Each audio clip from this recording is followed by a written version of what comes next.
So with that, I will turn it over to Vikram. Okay. So as Catherine said, first we'll see what, how, when, these kind of things, and then we'll get into specific examples. So needs assessment actually informs the overall program planning. So it is the very first step in program planning.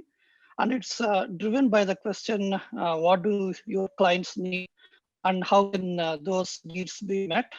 So it kind of covers like collecting the needs like the data and then also prioritizing and then utilizing them. Next slide, please. Okay, so we'll just quickly look at a couple of approaches. The traditional needs assessment approach, where we'll ask the participants or your clientele what do they need. And then there is this asset-based needs assessment approach, where you are focusing more on identifying what is available, already available or potentially available to a community. This asset-based needs assessment approach helps to identify the skills that are available like organizational, agency, community, fiscal. So in this approach, you can focus both on the needs and assets. It's like more of a participatory approach where you divide the group into two, and one will focus and talk and discuss about assets, and the other will talk and discuss about the needs.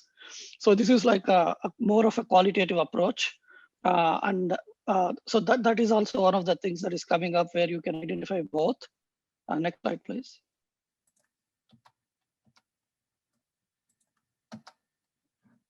Sorry, there we go. Okay, so you will talk about this.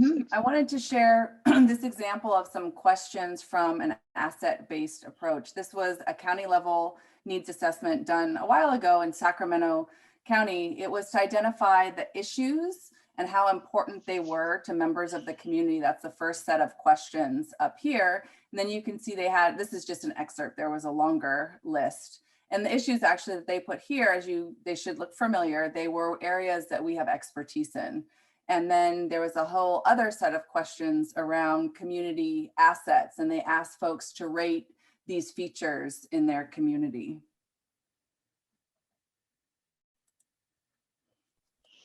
So we'll see when to conduct a needs assessment. When the program is brand new, when you are launching the program, then you want to know the needs so that the program is needs based. And also you can do it like when you are new to the job, when you don't know much about that area where you're operating.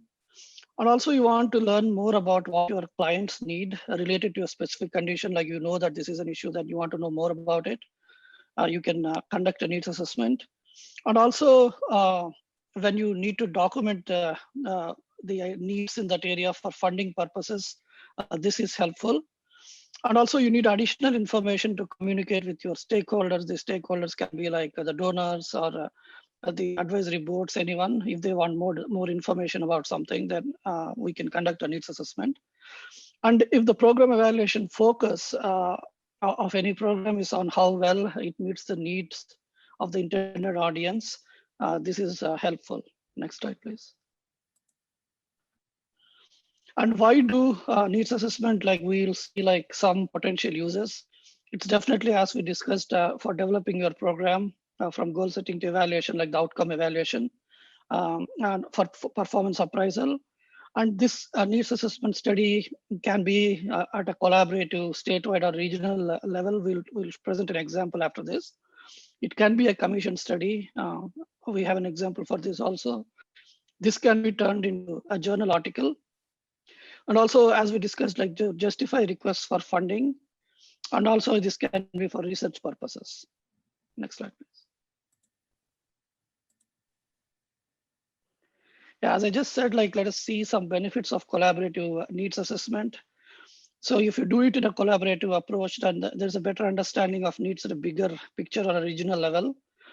You can leverage subject matter expertise.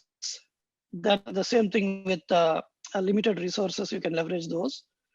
And if there are shared goals, that can be addressed more efficiently through a collaborative approach. And such an approach can serve as a strategic planning tool for other program areas also. And we'll see an example. So this is a very recent one.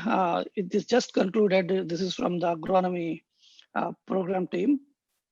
So they are conducting a state level California growers needs assessment with the main purpose of generating statewide understanding of goals and common challenges faced by growers who manage agronomic crops in the state.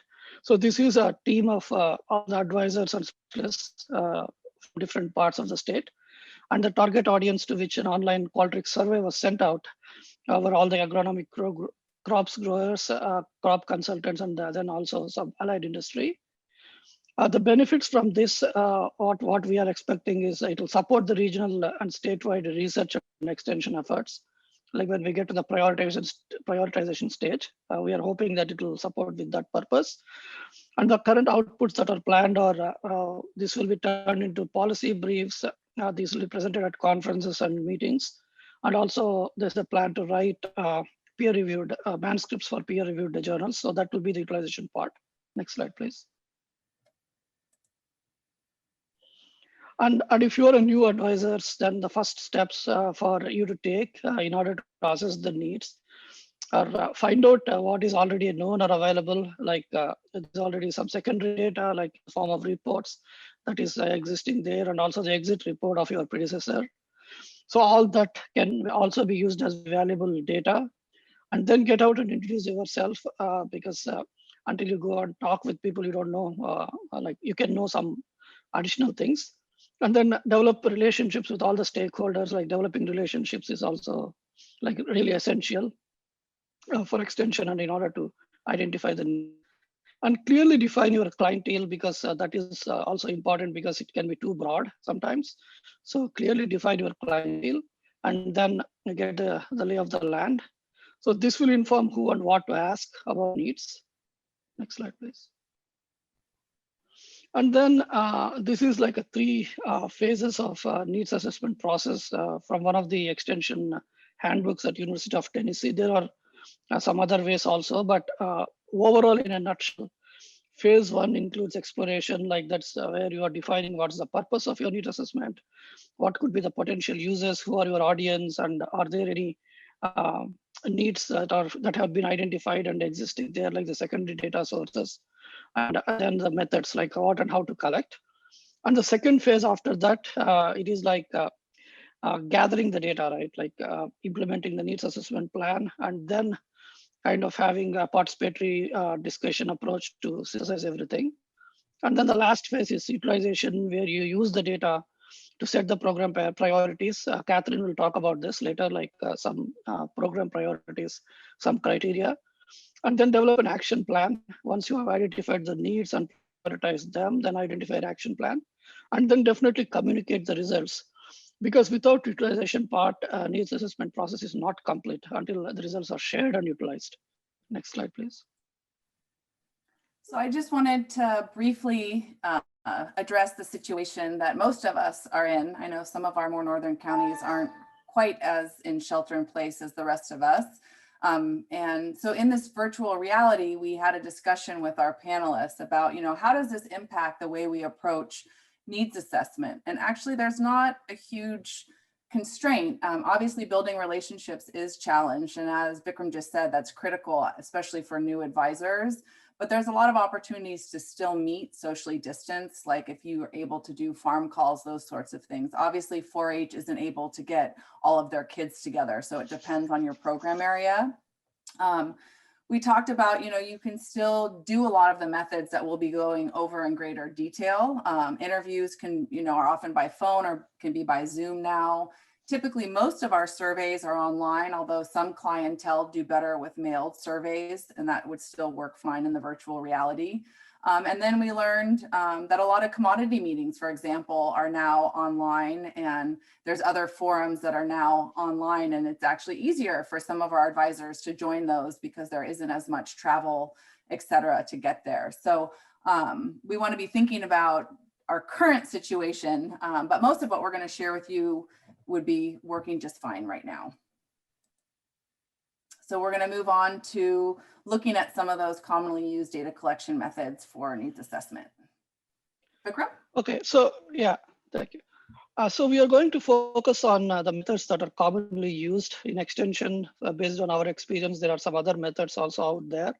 So if there is any study that needs like another method, we can talk afterwards. We are always available. But these are the ones that we have found to be commonly used in extension based on our experience.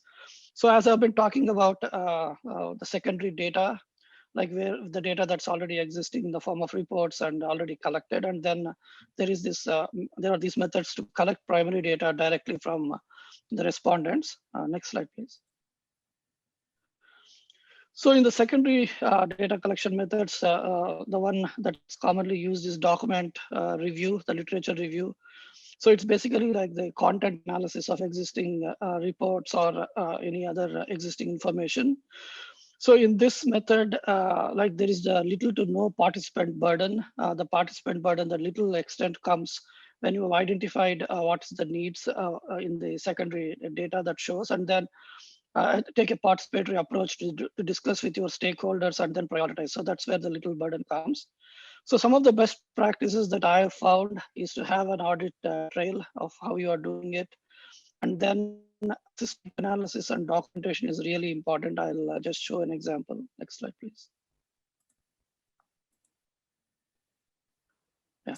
So I'm going to share an example from Natalie Price. This is when she began as an NFCS advisor, and she used mixed methods, which is common. We wanted to highlight, though, the document review that she did. She looked at the county health improvement plan. She looked at community health center needs assessments, other needs assessments that had been done in her community. She looked at relevant health data and policy reports, and that then informed her questions and discussions with key partners and A&R academics. She then talked to advisors and specialists and statewide program directors and key community informants as well. Moving on now to, yep. So one of the commonly used methods in extension is individual interviews. So we can use this method when personal contact is desirable or your clientele group is smaller, so you can spend time talking with each of them. And you can also use this when the group is unlikely to respond to a written survey. Like we all know that there is this survey fatigue. So when you think that the response rate, the people responding will not be like good, then you can adopt this method. And also sometimes the sample, your clientele has people that are incapable of taking a survey due to like literacy levels or whatever the other conditions can be, then you have to interview them. And also you can use this when you are not sure what is most important to potential respondents, you are not still at a stage to write the questions, then you can do some individual interviews. And if you choose to adopt this method, some best practices are state the purpose up front, be very clear about your goal, like why you are talking with them. So it will be very efficient in terms of time and also to get like valid data. And be consistent and neutral with all the respondents, like have the same questions and ask them in a neutral manner. So don't lead the respondents to a certain type of an answer, but you can always use some probes. That's always good. And then some other best practices are like don't give your opinions and avoid words such as okay, correct, right, or don't agree or disagree with anything. And also like my experience has been like there are always some chatty people who want to drag you into giving an opinion. So we have to kind of not do that. And then the other thing that I have found very helpful is to send the questions 1 or 2 days in advance to the people so that they know that like what you're asking and can be better prepared. So this may work in some cases. Now Catherine will present an example. Yes. This is from a more seasoned advisor, Elizabeth Fitchner, and what she found to really work well was piggybacking, using informal interviews, piggybacking on grower and processor group existing meetings. She felt that way she would have direct contact with individuals, these are her words, who have their finger on the pulse of industry issues. And so she found that by doing them at the meetings, she found out more what were the issues at the industry level versus during farm calls, it would be more individual growers' issues. She also chose this approach instead of a one-size-fits-all survey She said, recommended, really thinking about your demographics. She has multiple commodities like many of you, and they have different and not overlapping demographics. For example, she's got, almond and pistachio clientele and their land managers and PCAs and not the growers, but then she has walnut and olive clientele who are the growers. So for her, going to these meetings and doing informal interviews made the most sense. She also liked this approach because it was a convenient sample and it reduced participant burden because they were already there. So the next type of interview is a group interview. We call them focus group interviews. And these are also, as most of you may know, very commonly used in extension. And again, this can be used when you don't know what questions to ask yet, or you want to know more from a survey responses, like you send out a survey, there's a huge response and there's a lot of data. Then you want to know from a representative sample of your survey participants, what exactly they meant. You can adopt this method. And then also when you want to foster trust and relationship building, these group interviews are good. And then piggyback of existing meetings, you can use this. And then if you want to understand common issues or needs of a group, then you can adopt it. If you choose to use this method, some best practices are that I have found that around 10 people will be good for a 1 to 1.5 hour interview. And then explain the rules, because not everyone may know these rules. So the basic things like one person talking at a time and be respectful of everyone's opinion. It's only like different opinions people are differing on. It's nothing personal, those kind of things. And also I make like deliberate efforts to get answers from everyone, in the sense that I try to involve everyone, but do not kind of force them to answer everything, because it's okay if not everyone answers every question. So I've given a YouTube video link below, like we'll share this PowerPoint. So I offered a training to some of the students here on campus on some best practices. And we also have a handout that we'll share after the training, like best practices of conducting focus group interviews. Now we'll have an example. And I think I would just add, Vikram, that obviously now many of us can't do in-person focus groups. There are a lot of resources that we're compiling and we're posting about doing virtual focus groups. So happy to talk. Yeah, and also like, yeah, just like because Catherine brought that point up, just a few things to consider if you want to do online focus group. We'll share an example from Journal of Extension. A professor at University of Florida published her experiences. So obviously it can reach out to many people. Like if it's like they are situated at different parts of a place, then it's easy for attending. But the things that we have to consider in advance are how will we manage any technology issues or like the internet and those kind of things. And also that article, she points out that it will not be possible to see the visual cues. So you have to be kind of thinking more about that also when we are kind of conducting an online focus group. Yeah. Thanks, Vikram. And the other one, which I have used not a lot. Sorry, Vikram, I thought I skipped a slide. Go ahead. So you have an example? Okay. Okay, so the key informant interviews is like collecting information to just clarify things after some activity has been done from a few people who have a lot of experience in the community. Like for example, well, if you do a needs assessment, people will often identify their wants also to just verify the collected data in order to prioritize the needs. You can talk with some people who have been staying in the community, who have some experience and that kind of a thing. And also to get inputs from knowledgeable and influential people in the society, you can do this. And also to explore any unanticipated ideas, you can do this.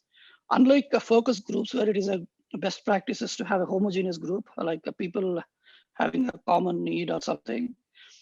This one, you can select the key informants from a mix of people of different ages, races, ethnicities, etc. And again, I found like if you interview 10 people, that should be sufficient. Next slide, please.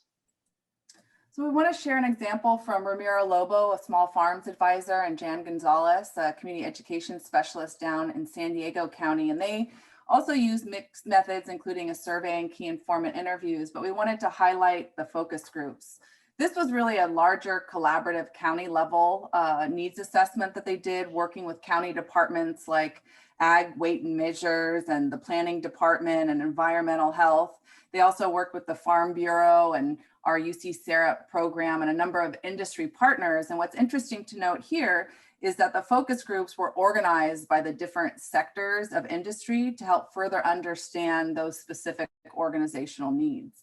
I thought I would just mention how they use this, given the partnership with the county. So of course, like we would use it for our own work, it guided the development and implementation of their research and education programs in UC Cooperative Extension San Diego County. And then the county partners and other community organizations used it as a foundation for their strategic communications and as a guide to local policy decisions to benefit not only the farming community, that was sort of the focus, but also other public and private stakeholders that were invested in the local food system there. So maybe you don't have to organize the focus group. All right, next slide. Okay, the next method is observation, where you go to the field and observe the practice or behavior. And this can be adopted when you want and listen what people have to say, or you recommended some practice and you want to observe or whatever. And then to confirm the fidelity of implementation, you can do this. If you want to adopt this method, then have an observation guide. It's always better to have like some kind of focused observation and then field notes. We'll present an example. Next slide, please. Yeah, so this is an example from a program that I observed at Elkus Ranch a couple of years back. And then I developed these observation prompts along with the team. The team came up with all these. They told me that what I should be observing. And so this is always helpful in systematically focusing the observation. Yeah, next slide, please. And then the last method, the most commonly used method is surveys. This can be used to collect standardized information from a large sample. And also the privacy, like when privacy is important or independent opinions like anonymous confidential responses are needed. This can be a useful method. And when there are resource constraints, mainly time and money, you can use like online Qualtrics survey. UCNR has it available for all of us. And then again, some best practices, as I said, like in any method, be very clear about the purpose, like even before the first question, briefly give an introduction, what's the purpose of the study and how you use this data. And be focused and ask only questions that you need, not the questions that can be used for some other purposes. And also establish reliability and validity of the survey questionnaire. Meaning like you do a pilot test to know like if all the questions are being understood easily by respondents, and also have it reviewed by some other experts so that they know that you're asking the questions that will give you the data that's needed. And also follow some basic design principles. Like we're offering a training on surveys in a couple of weeks from now. So we'll go into more depth in that one. Next slide, please. I want to share an example from Michelle Leinfelder-Miles. She's a farm advisor in the Delta. She also used mixed methods, and this was a new position, and there's lots of crops in the Delta. So she did start with a document review looking at Ag Commissioner crop report data. She needed to sort of figure out what the top crops were by acreage in order to help her prioritize her efforts. And she has found that using a survey, the clickers, I'm sure many of you are familiar with those. Many county offices have a set that you can borrow in our statewide programs as well. You might have used them in your college classes. She also used informal interviews, and those last two methods, she used them on an ongoing basis. The clickers in particular, she likes because she gets immediate feedback asking needs assessment questions. They really engage the audience, and it just provides her this ongoing understanding of what the critical needs are for her clientele. The lessons learned that she shared with me is that she really did think that using mixed methods helped her learn the breadth of the needs, and then it's up to her to prioritize which ones to address. We'll talk more about prioritizing later.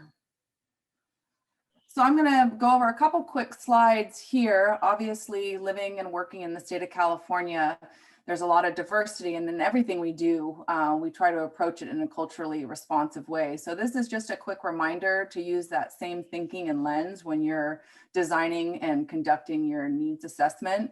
I like this quote from the American Evaluation Association, which Vikram and I and others are part of. This is the process where we're constantly learning, unlearning, and relearning. So a couple tips that I compiled from the AEA blogs are, like in evaluation in other areas, consider working with your stakeholders as you're developing your needs assessment. They can help you determine which approach might be the most appropriate, help you make sure your questions are relevant and make sense. Again, most of you are scientists. We ask a lot of questions. That's useful in trying to develop something that's the most culturally responsive as possible. I think one of the biggest things is practicing self-reflection, being aware of our own attitudes and biases and perceptions that may affect how we not only approach the needs assessment, but how we understand the findings. And then just a quick point, that secondary data sometimes may miss marginalized groups. So thinking about that and maybe what different community organizations that work with underrepresented groups, to consider reaching out to them if you're concerned that they're not being represented in any secondary data that you're looking at. Oh, it's because I'm not in show mode. I gave away the answer. I forgot about that. I'm gonna have to go into show mode. I wanted to see you all. Anyway, I was gonna have you put answers in the chat. So some considerations, how might participant characteristics affect your needs assessment? Some are pretty obvious, like language. We deal a lot with needing to translate things at UCCE.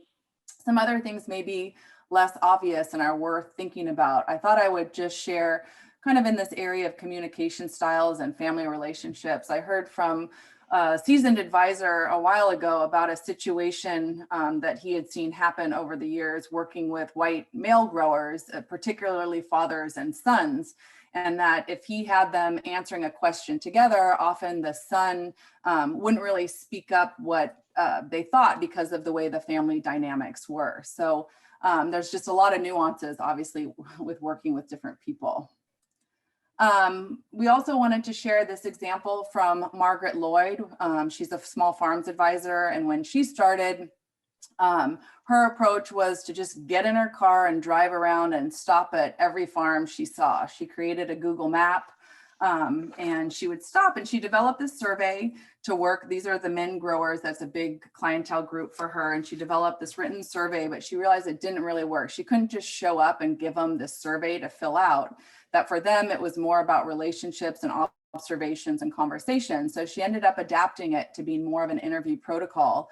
And that enabled her at these visits to be able to ask the same questions, collect the same data, and she created her own database. She really felt like this worked well. She's planning on doing it every few years. She thought it was important for building relationships, which is something new advisors focus on doing. It was useful for getting updated contact information. And then she mentioned she might try it at different times of the year, thinking that different things might come up as seasonally there are different issues for the growers. I'm going into show mode because here, we'll go through this first. Okay, so we'll see briefly about like some guidelines for writing good questions, survey questions, or any needs assessment questions. I will give this as a handout. The number one guideline is make the question very simple, short, and direct. We'll see some examples in the handout. And phrase the question in a way that they can be understood by every respondent to whom you are going to send out the survey. And do not use any abbreviations, slang, or acronyms, even though they may appear to be very common and easily understood. Don't use that. And then phrase the questions so as to elicit unambiguous answers. Quantify the responses whenever possible. Then yes, next slide, please. And do not phrase the questions so that they can lead to any bias that may predetermine a respondent's answer. And avoid questions that might lead to unstated assumptions. As again I said, like we'll provide a handout with some examples and an answer key, and we'll go into more detail in the later trainings. And avoid leading questions which may imply a desired response. and also avoid questions that may elicit embarrassment, suspicion, or hostility, like asking some sensitive information. Next slide, please. And avoid double-barreled questions. This is one of the common mistakes I find literally in every survey that I'm asked to review, like asking about two different things in the same question. Then the next guideline is make sure the alternatives you are giving are all exhaustive. And if you're not sure about it, then always have another option with a text box where the people can give their answer. And the next one is make sure respondents have the enough like necessary information to answer the questions.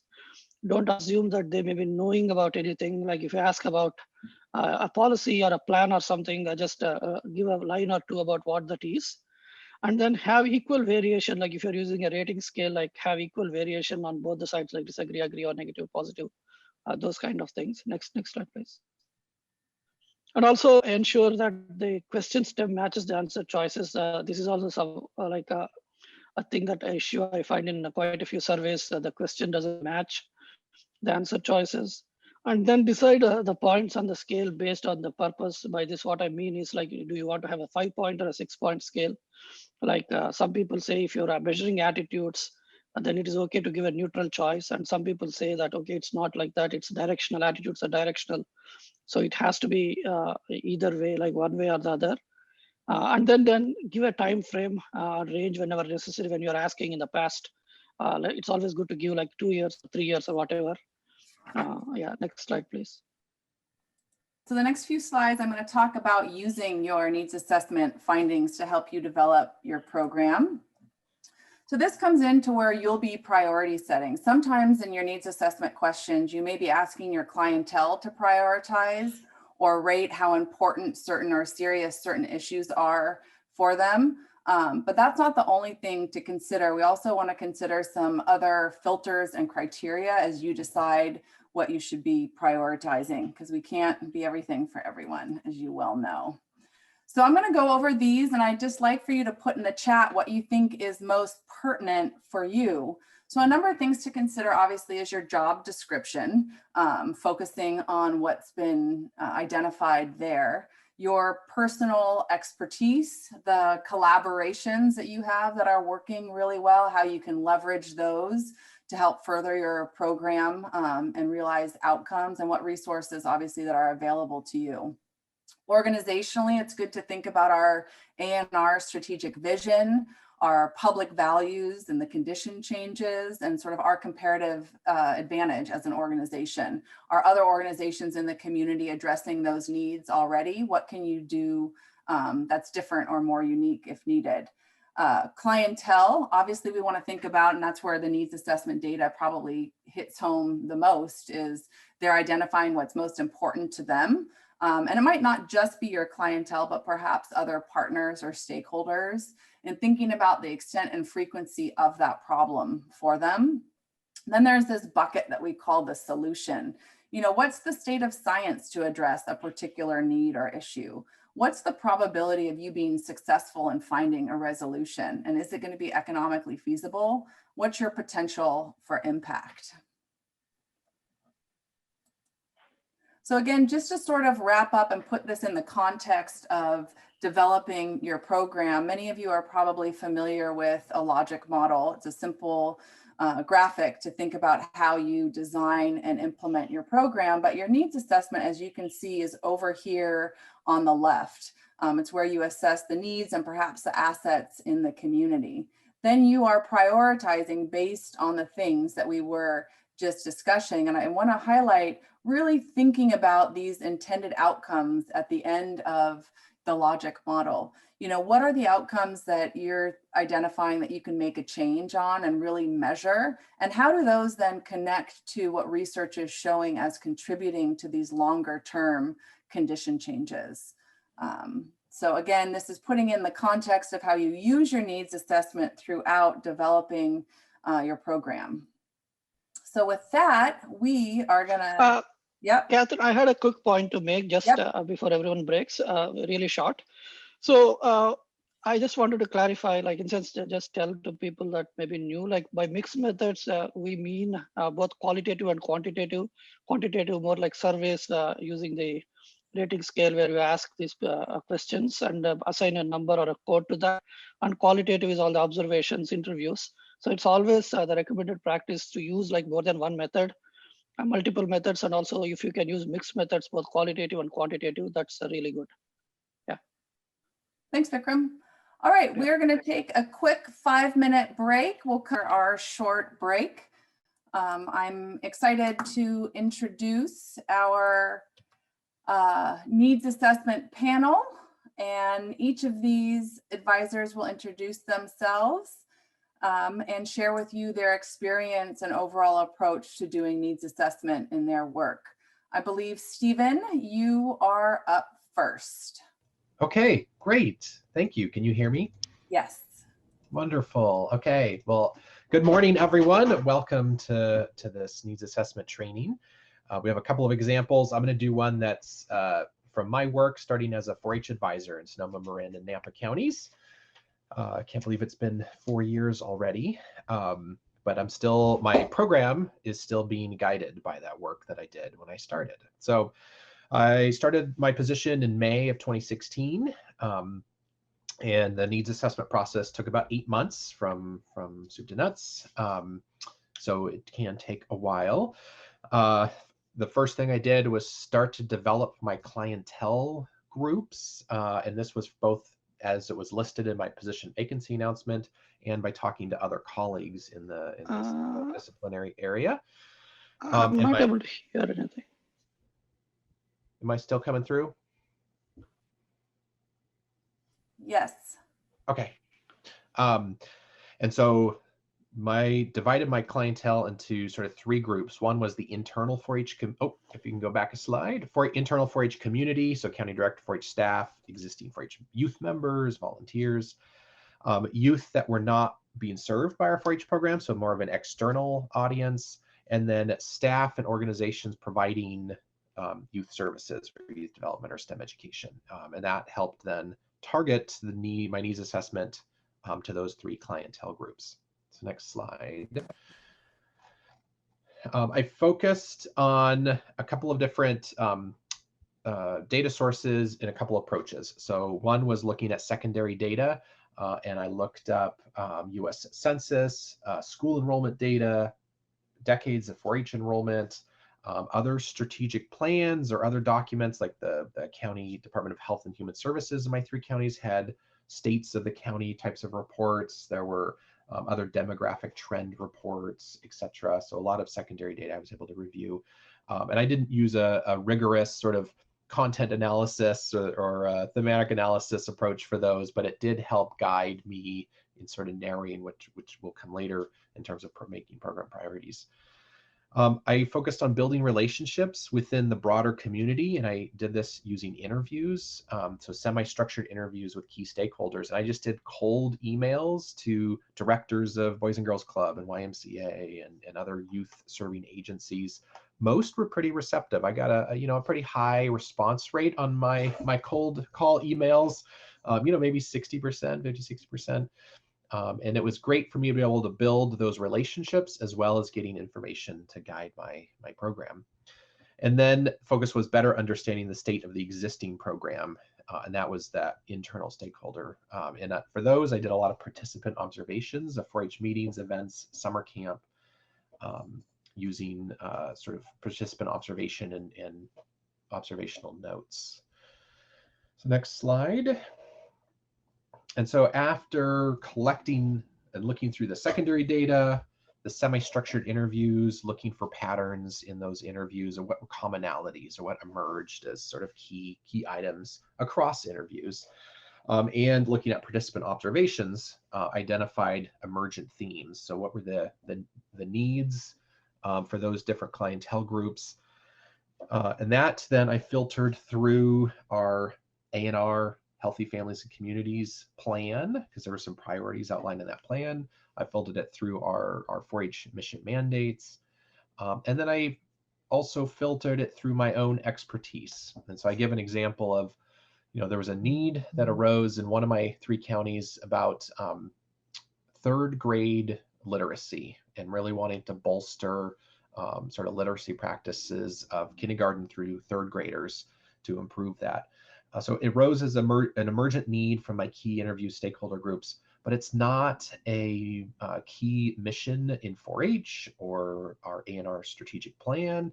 And I don't have, my expertise is STEM and science education. And so it didn't align with my expertise either. So I had to sort of let that one go, and that wouldn't be a priority that I focused on.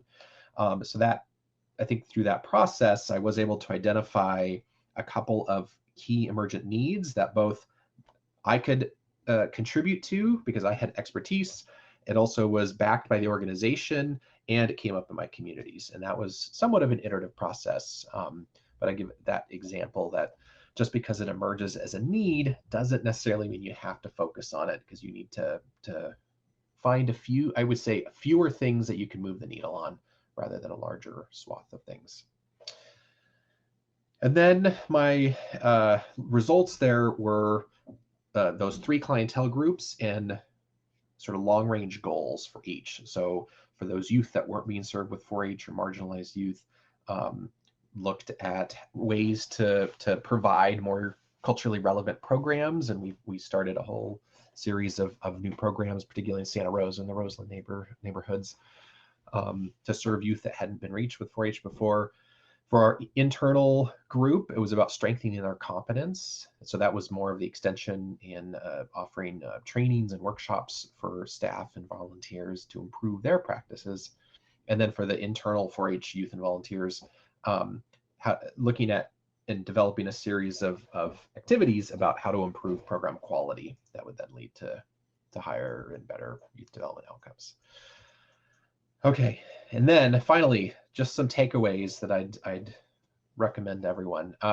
One is your fellow advisors in a similar or same disciplinary area will be of great help and assistance. So definitely talk with your colleagues. I'd recommend treating your needs assessment as both a process to direct your program, your priorities, but also building relationships at the same time. No reason it can't be both. And then pick one of 2 routes. And I've done both of these throughout my time in A&R. So A, either treat it as a research project, go through IRB, get human subject approval, undertake a rigorous data collection analysis, and get it published.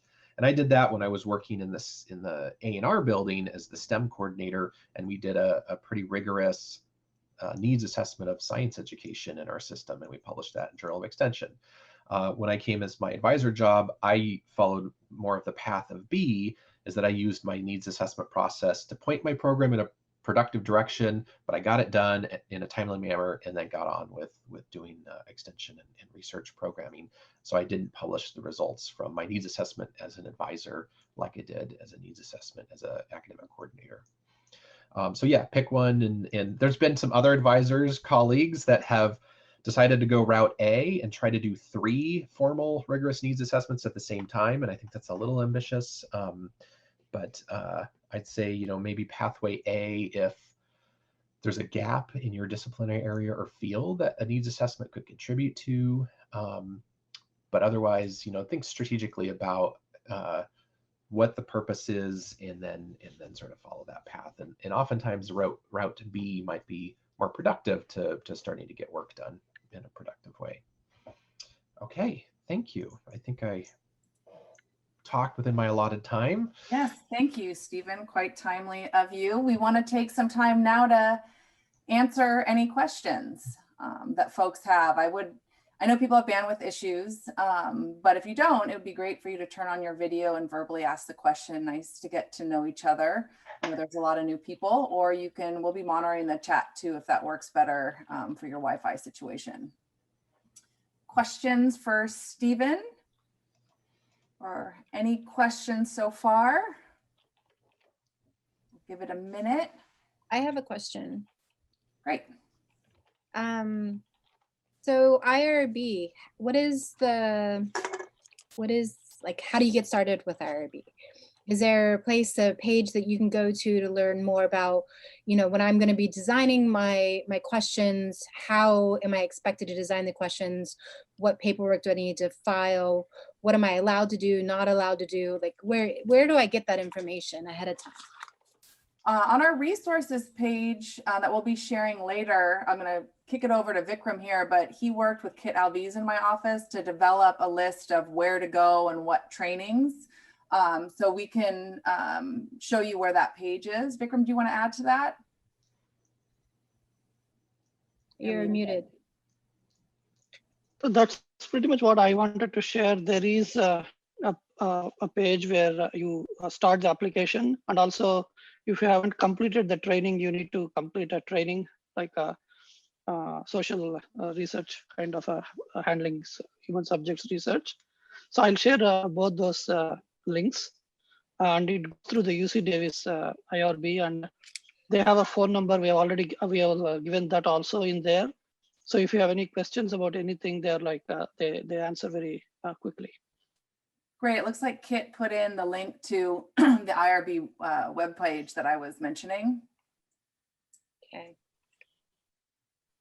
Yeah, I think, and that city training is long. It's like 6 or 8 hours, but it's good for a couple of years before you have to take the refresher. Yeah. And then submitting the application we go through UC Davis's IRB. There's several components. There's an application component, and you got to attach copies of your data instruments, whether it's interview questions or a survey. For the most part, I think most of our needs assessments would likely be considered exempt, if not even class. A lot of my work comes back as classified as not human subjects research, so it doesn't need review by IRB. But it just depends on sort of the nature of the sort of what you're proposing to do and the types of questions you're asking. But a lot of the questions in needs assessment are not going to be sensitive or potentially, damaging to people that respond, but that might depend on what you're asking. So do you have to do the city training even if they come back and say, yeah, we don't need IRB clearance for this? Yes. In order to submit an application, You have to go one of the through first that. things Okay. they check. Yeah, but if you can always, you might talk with, I'm happy to talk, or maybe Kit or others, just to see if the type of thing that consult with people before putting in time to put together an application and submitting it, right? Because usually you don't have to submit an IRB application if it's formative data. So you're only using the data to improve programs, make priorities. It's only considered human subjects research typically when you're going to use it to contribute to the scholarly field through conference presentations or scholarly manuscripts. What about publishing the Or results? publishing. Yeah, so I would have to do it if I wanted to publish the results.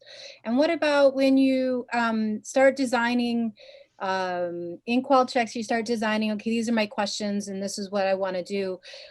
Is there someone that can look over it before you actually, send this out to say, like, to give feedback? Is there someone in UCNR that is known for that can give the feedback of, you might want to reword this question, or this one, seems misleading, or, sometimes you don't catch everything when you're the one actually writing the questions. I can do that. Okay. Yeah, and Kit and I can do that too. Often the three of us will work together. So any one of us can provide that feedback. It is good also, even before or after you work with us, to run it by colleagues or stakeholders, clientele that you work with also. So a couple different passes and different perspectives is helpful. Okay. Any other questions at this point? Maybe the last thing I would say on IRB is we have been hearing since the Davis process has gotten better over the last couple of years, I feel like more and more people are going through IRB just so that they can publish. I know Vikram tells the story of, right, you can tell your story, Vikram, of not getting it and then needing to get it. Yeah, so we did a study. It was not like a needs assessment, but some other study where we thought it was not like going to be a significant one. So We thought that maybe we'll share it at meetings, the results at conferences, but the intention, if it is not to contribute to the existing knowledge base, in terms of peer-reviewed publication, we didn't need an IRB. But then when we got the results back, we found that there was some really significant results that we felt could be shared and can contribute to the existing knowledge base. Then we had to go back to IRB and retrospectively get that done. So from then I've been just getting IRB for every study that I do, because we never know.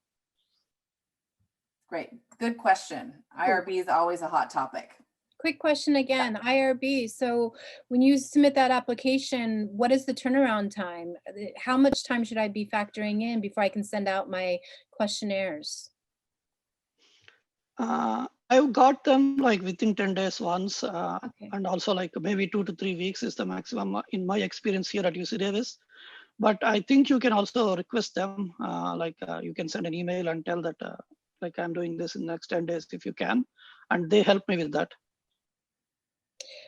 And you have to get a response from IRB before you can send out the questionnaire? Yeah, it has to be approved. Okay. Like approved or exempt or whatever, the action has to be taken. Okay. Good to Great, know. thanks for your question, Cindy. I'm going to go ahead and move us along to Davy Rao. Davy, you want to introduce yourself? Hi, yeah, thanks so much for having me today. So my name is Davy Rao, and I am the Livestock and Natural Resources Advisor for San Benito, Monterey, and Santa Cruz counties. And I'm going to tell you a little bit about the needs assessment, well, a couple of needs assessments that I've been working on. So I started here with UC Cooperative Extension in February of 2015. And I did my first needs assessment interview about 4 months later, in June 2015. And if you want to go to the next slide, I know Fadzai is on the call, and she was sort of my inspiration for my needs assessment. And we actually did some work together on our needs assessment. So Fadzai started, I don't know, I think a couple years before I did, and she had already conducted her needs assessment. And she's a livestock and natural resources advisor as well. And so I basically took her needs assessment. I figured she had already done it. Probably, we have very similar clientele. And so I took her needs assessment questions.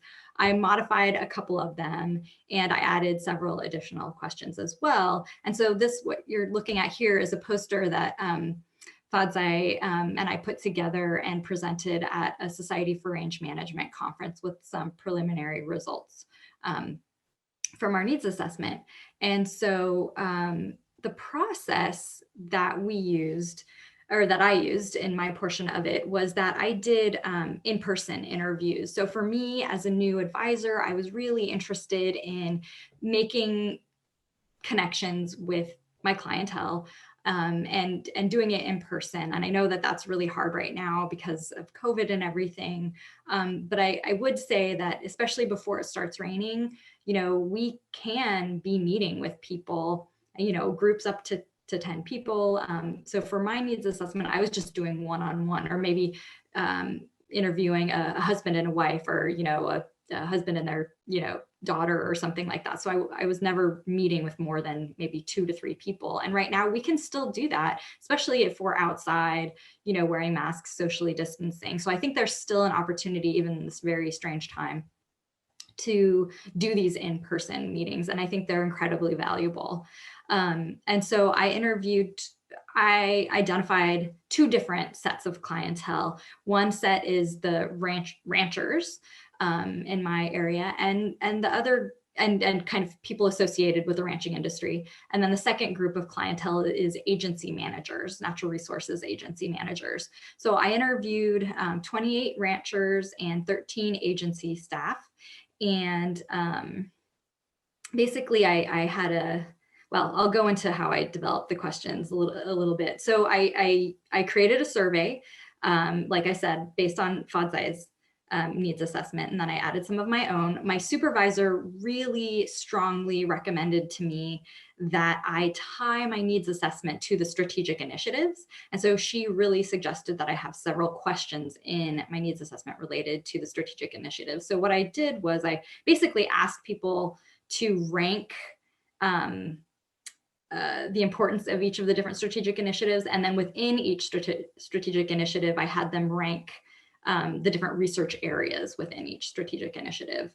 And so there were these very, some very detailed questions like that. And then some questions more about like, what kind of operation do you have? Are you cow calf or are you stocker? General questions like that. How would you like to receive information? Do you prefer hard copy newsletters or, online newsletters?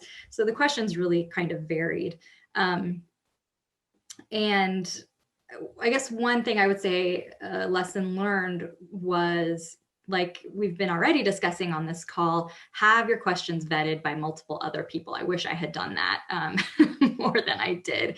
Have Vikram take a look at the questions, have somebody suggested already, have your clientele, a couple of key clientele look at the questions and make sure that they are really readable. And, basically you don't want to come across as a government bureaucrat with your like a clipboard and pen and, so just be, I think, lesson learned for me was just try to make it more approachable. So next slide, please. So the next question or one of the questions that Catherine asked was, how you use the information to develop your program. So here are some of the results from my needs assessment. This is just from the rancher interviews. And basically, you can see these are sort of on the graph, these are the top things that came out. There were some other identified topics as well, but these were the ones that, multiple ranchers were really interested in. And so I kind of identified what those were. And then initially I did a bunch of workshops and I tried to incorporate, I did workshops either entirely on one of these topics. For example, weeds was, number 3. And an interesting thing I learned was that both ranchers and agency people were really interested and concerned about weeds.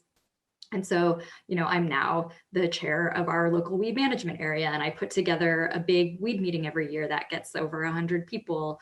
And so, there's that workshop that I do every year that's specific to weeds. I've done workshops that cover almost all of these topics. And so that's kind of how I started. I did actually create a research project related to tumbleweed control. So again, related to weeds. Another thing I did, so what is it? Vertebrate pests and predators is kind of there in the middle. And so ground squirrels are considered a pest by ranchers. And so I started a research project with Roger Baldwin and some other advisors looking at the economic impacts of ground squirrels to the ranching community. Well, interestingly, so ground squirrels are considered a pest by ranchers, but they're really considered important wildlife by my agency clientele. So one of the agencies that I work with heard about the ground squirrel study that I was doing related to rancher economics, and they wanted me to use the same methodology to look at, well, how can we increase ground squirrels on our property? So it's, getting it at wildlife, habitat issues, which also came up on the needs assessment, and also vertebrate pests. So that was pretty interesting. So I've been able to work on several of these different kinds of topics, either through workshops and research projects as well. Next slide, or actually we can, yeah, that's fine. I'm not quite there, that's okay. In terms of lessons learned, I think I already touched on that, making the language really understandable, asking for help developing the questions. And one thing that I did not do was really set up the needs assessment as a tool that I could then use to publish. That just wasn't even on my radar at the time I started it. But now I would definitely consider that. So I think thinking about when you start doing your needs assessment, thinking about it in terms of, can I use this needs assessment as something that can be published, because that sort of increases the value of the time that you put into it. It can help guide your program, but then you can also get a publication out of it. And I wish I had done that. And Fadzai and I have been talking about trying to publish, but it's been several years now, and I'm not sure if it's still, I don't know if it's relevant enough, or maybe it would be, and we can talk about, we did this needs assessment and look at our programs now and then relate it back to our needs assessment. So then maybe there's a different kind of paper we can get out of it. And Fadzai and I are still sort of in communication about that. Okay, next slide, please. Oh, sorry. You already went to that slide. Okay, so the last thing I wanted to talk about is another question that Catherine had asked was, how do you keep abreast of changing needs? And so I wanted to talk about another needs assessment that we did. I'm working with Julie Finzel and Rebecca Ozeran, and the three of us are really interested in research related to oaks and oak woodland and oak mortality, especially during these droughts.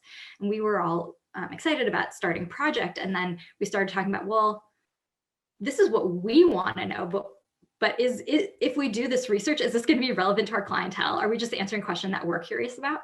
And so we decided to do a needs assessment, and I sent, it was just a online survey, and I sent it out on my blog, and Julie and Rebecca also sent it out on their blogs and newsletters.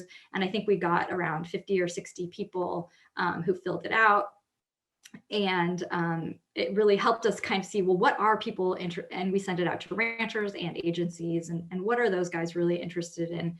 And I did a blog, you can see here, a blog post on sort of the results of that needs assessment. And then one of our NRCS, Natural Resources Conservation Service, folks saw this article and was like, well, we really are interested in some of this stuff and we want to work with you guys. And so we were starting to develop this potential collaboration of, well, let's develop, this specific research project that would help them answer a big question that they have.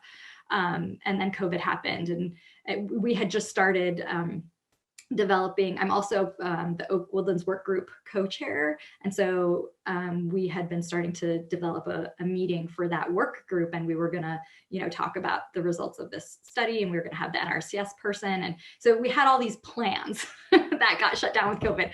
But I think that is to say that even though that NRCS person didn't fill out the survey for the needs assessment, when they saw the results, they kind of chimed in, and that led to an opportunity that we haven't been able to really jump on yet, but I think we will be able to when things get back to normal a little bit.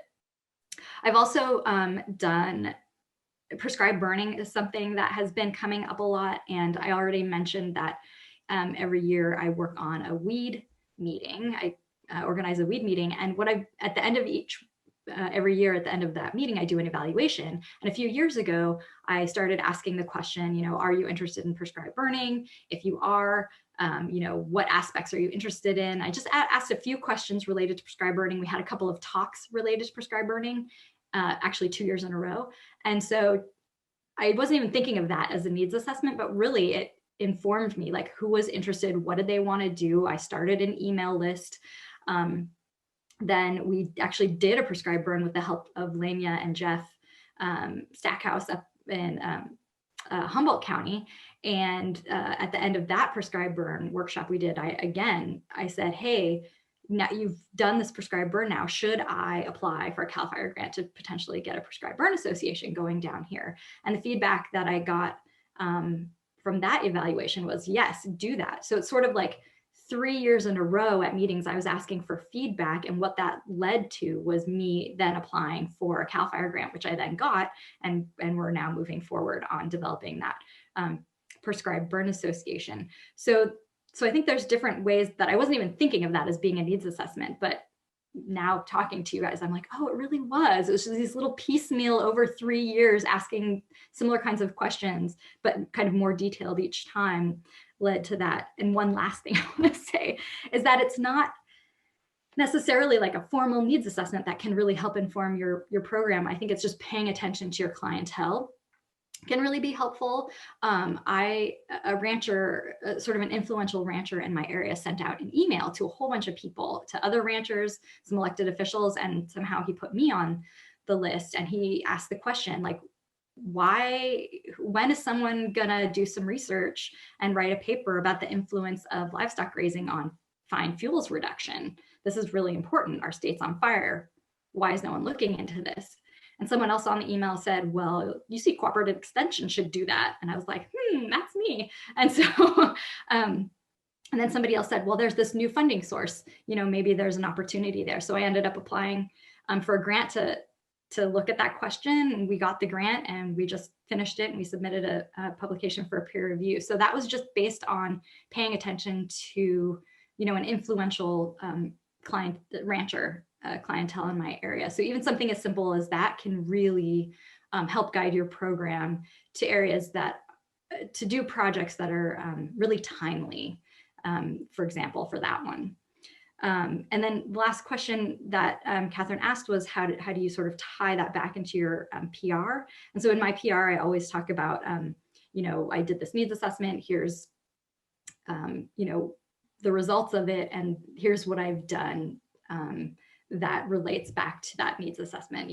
This showing how has my program basically kind of followed suit based on my needs assessment. Davey, thanks for sharing your examples. I think you have a few more than you've shared in the past, and it's a really good illustration of how to approach this in an ongoing way that obviously benefits clientele by paying close attention to them. And then also you've got these new cool projects and grants out of it. So thanks so much. We want to open it up for questions for Davey.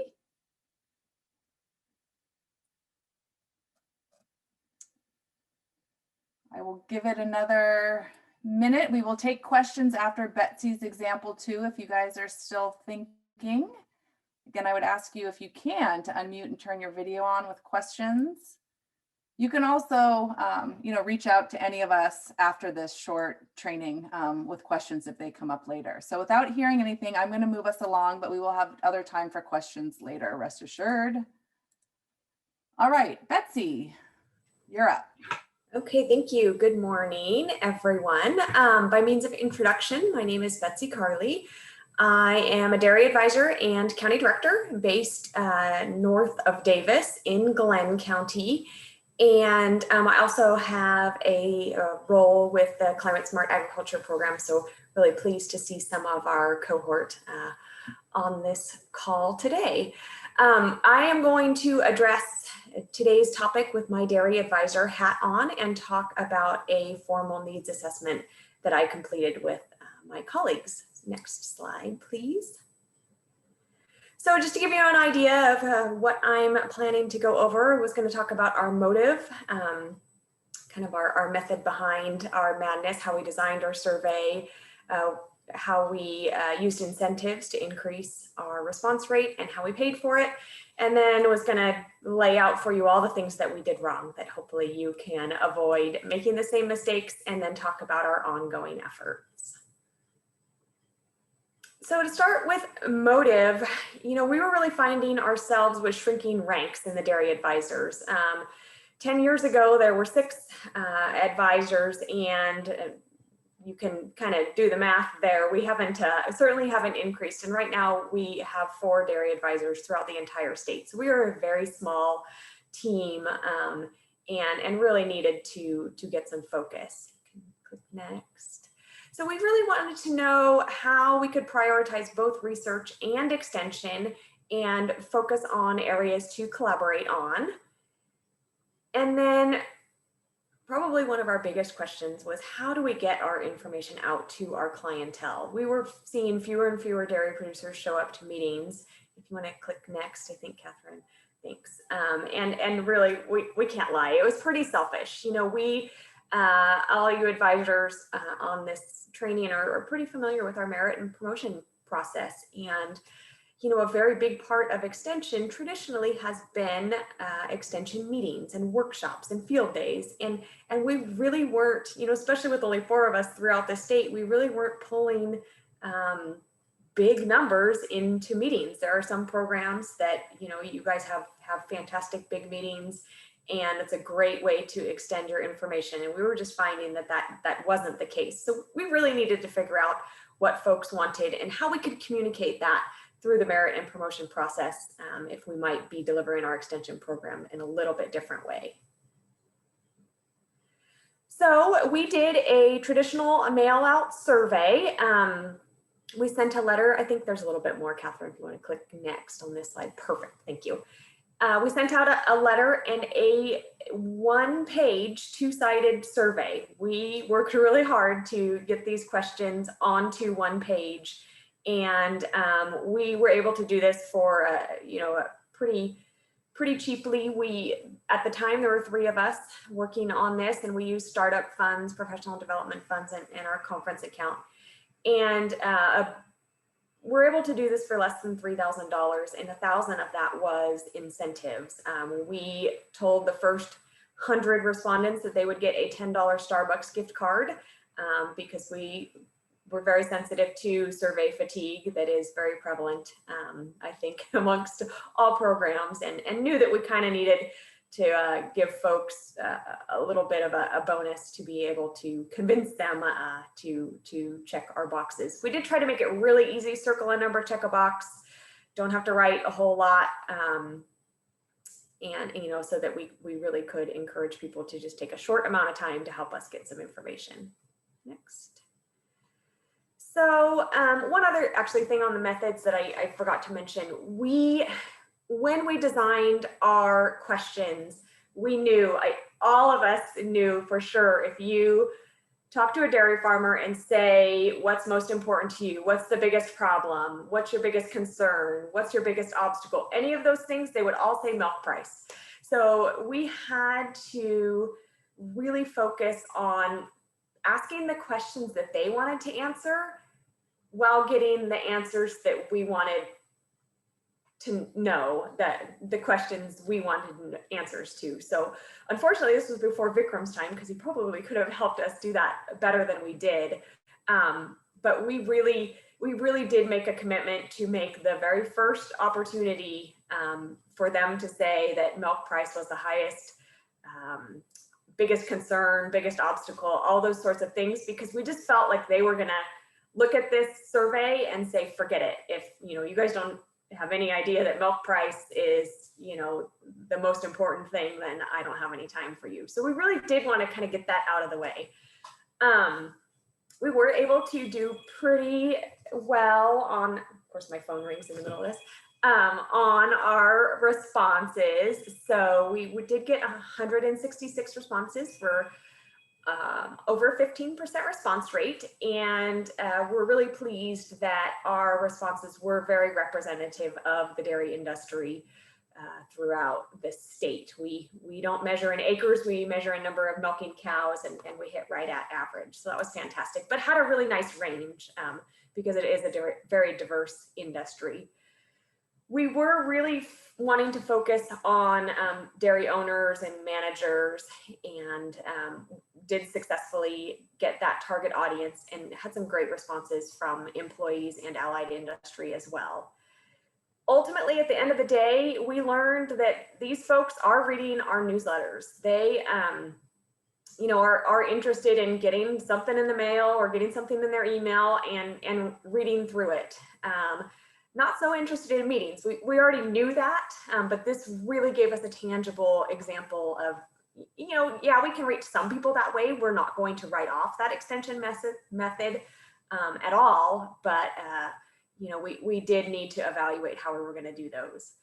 We had kind of trialed a more of a destination type meeting. We went to the Central Coast and tried to do a 2-day thing, and our audience did very clearly tell us, no thanks, we'd rather do a half a day or read about your research. So definitely can take that into consideration. And then I wanted to really just connect this to the merit and promotion process. This is probably most familiar to those advisors who are on the training, but I just wanted to lay it out here, and this is how I do it. My 2 themes are animal health and management, and productivity, efficiency, and sustainability of animal agriculture, including associated croplands. It's a mouthful, but this does give me the opportunity to say, under my first theme, herd health was identified as the highest ranking research and extension need for dairy producers in our formal needs assessment. So I have that information. I can put it right there in my PR so that the reviewers know that there's a reason I'm doing this kind of research, and it's because we identified that need. And then in the other theme, environmental issues were ranked as a high priority for both research and education opportunities in our formal needs assessment. Next slide. So tips, don't forget IRB. That was a fantastic discussion that we had on that already. So yeah, we almost weren't able to publish because we did not go through the process the proper way and had to do some backtracking. Do think about how the results will be presented when you're formulating questions. As I mentioned, you know, we really had to have that question in there about milk price to appeal to our clientele, but then it made it hard to compare that question to the other results. You know, I can't fix milk price. I'm not a policymaker. And there are lots of other production issues that we need to focus on. So, you know, that did make some comparisons hard.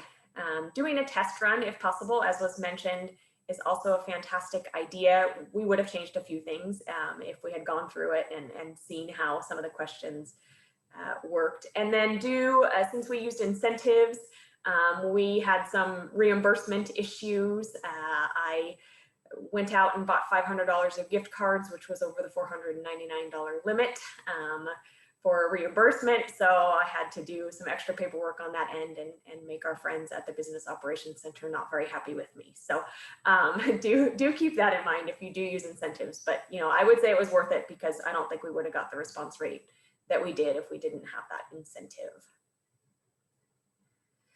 And then I really want to focus on kind of the ongoing nature of a needs assessment. Really, these things are never done.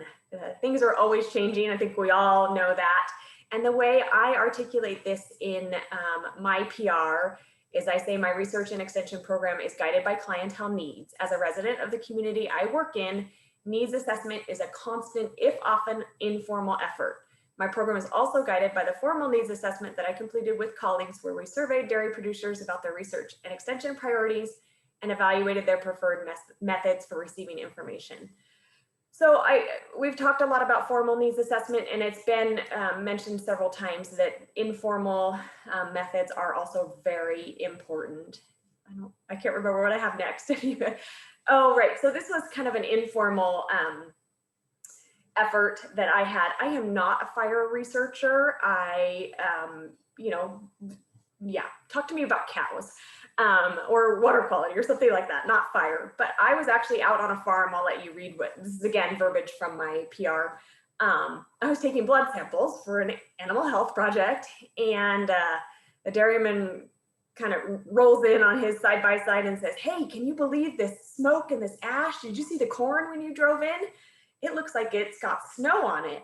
It's like, I'm chopping in like 3 weeks. What am I supposed to do? And I had no idea how to answer him. Talked to my agronomy advisor. It's probably fine, but I don't know. So ultimately we asked enough people who said, well, we really don't know, that we threw together a grant and got some funding and started sampling to try to figure out the answer to this question. So never did I think when I was looking at failure of passive transfer of colostrum that I was going to end up doing a wildfire ash research project, but actually it's been really, really good information to have. And this was in 2018. And I can tell you, I've shared that information more this year than I ever thought I would. So, you know, I can't emphasize enough, just listening and being aware of what's going on around you programs can pivot in amazing ways, I think, as we all know. So don't write off those kind of informal and ongoing needs assessments.